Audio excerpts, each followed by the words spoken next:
Hi guys, and welcome to my channel. Today we're going to work on debunking a myth, and the myth that we're working on today is that you cannot locker a hydro transmission. So I don't think it's that you can't do it. I think it's just that people have been too scared because hydros are really complicated if you don't know what you're doing. So what we're going to do today, we're going to crack open this hydro. It's out of a LT2000. As you know, if you watch my channel, I prefer dealing with AYP chassis. That's just my personal preference. So we're going to stick with the AYP series. They use these hydro gears. They're in a lot of 90s Craftsmans, usually somewhere in the LT2000 series. So you should be able to pick one up similar to this if you like this tutorial or if you have one already. Alright guys, let's get this thing open. Alright, so we got our star bit in order to work with, and we're going to go at it, get this open. Unfortunately, when I was taking it apart, I did accidentally break an axle out, so hopefully we won't have done too much damage. But the rim survived.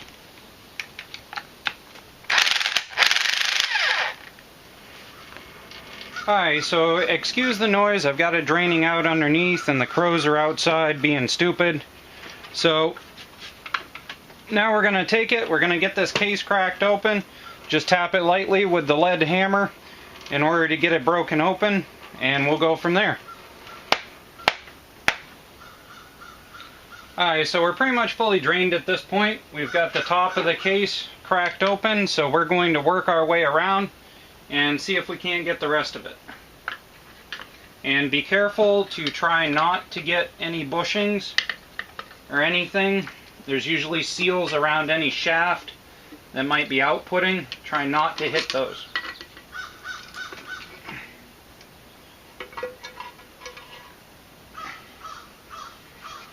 And there we are. We are into it.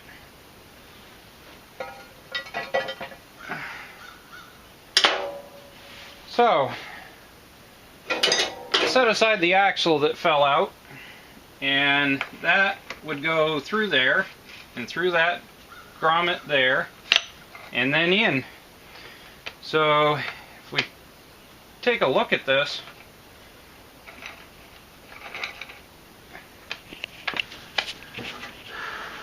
so if we come down here and we take a look at this, right there, you can see the fact that there is a differential, just the same as any other transmission. So you've got your differential, you got your bowl gear, which sits on the outside. So this right here, we're going to get her welded up, put it back together. Maybe we'll test it this afternoon. For those of you who have seen my previous videos about locking these differentials, I've actually created a new system, unlike the old one. And what I've created is a locker block, as you can see here on this axle. This is actually the axle that I sheared the end off of when I caught a piece of angle iron. But I originally intended to create another version of this locker block in order to lock this differential for the hydro. But what I discovered once I tore this all down was that the hydro actually comes with a center piece, and after looking at it, it seems to be some sort of hardened steel, which is actually better than my locker block.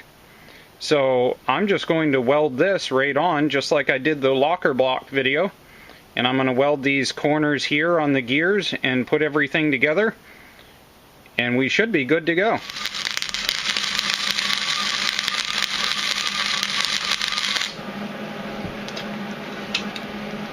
Now keep in mind, once you get one side tacked, you want to flip it over and do the other side. That way it doesn't warp to one side or the other.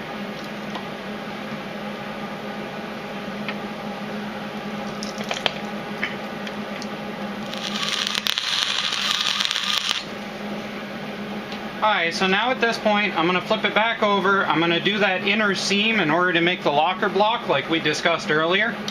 And then I'm going to flip it back, and then we're going to pull this whole thing out, let it cool, and clean every single bit of slag possible out of this.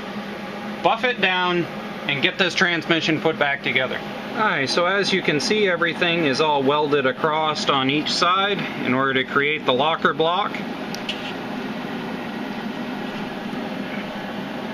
And so now I'm going to pull it out. I'm going to clean the slag off of everything, and we should be good to go at that point.